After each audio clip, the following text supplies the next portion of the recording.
تخيل المركب اللي ورايا دي فضلت مدفونة تحت الأرض 4600 سنة، ومش بس كده، ده كمان معمولة بدون ولا مسمار واحد. تعالوا بينا أقول لكم الحكاية إيه. خليني أقول لك إن دي واحدة من أعظم الاكتشافات الأثرية الموجودة في القرن العشرين.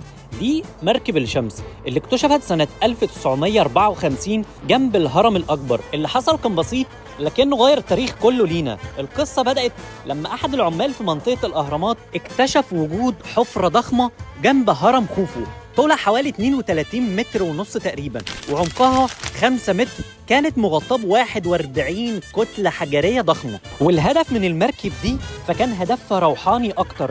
المركب كانت معمولة لمرافقة الملك خوفو في رحلته للعالم الآخر. على حسب معتقداتهم إنه بيبحر مع إله الشمس يومياً عبر السماء. والمركب تم ترميمها على يد المرمم المصري أحمد يوسف، واحد من أدق وأمهر المتخصصين في ترميم الآثار الخشبية. اشتغل لحد ما رجع المركب دي لشكلها الأصلي من غير ما يغير في هويتها ولا يدخل فيها مسمار واحد بس.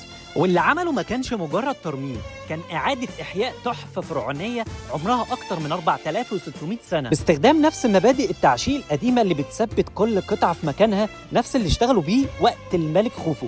والأغرب إن لما بدأوا يعيدوا تجميع كل القطع لقوا إن كل جزء معمول بمقاسات محسوبة، كأن اللي بناها كان شايف التفاصيل قدامه. مركب كانت مدفونة جنب الهرم واستنت آلاف السنين لحد ما تتفتح وتكشف قد إيه الحضارة دي كانت متقدمة في الهندسة والفكر والروحانيات كمان. وعلشان كده لما تقف قدامها النهاردة انت مش بس بتشوف خشب متجمع قدامك، انت واقف قدام رسالة من الماضي، دليل على عبقرية ناس سابقين عصورهم بقرون. تخيل ان المركب اللي قدامك دي اتعملت من خشب جاي من لبنان من اكتر من 4600 سنة، ومع ذلك المصري القديم قدر يجيب الخشب ويصنع مركب كاملة بالدقة دي. ودلوقتي المركب دي موجودة في جناح مركب خوفو بالمتحف المصري الكبير، عشان تشوف قدامك عظمة بناء المصريين القدماء وكل مقتنيات المركب كمان.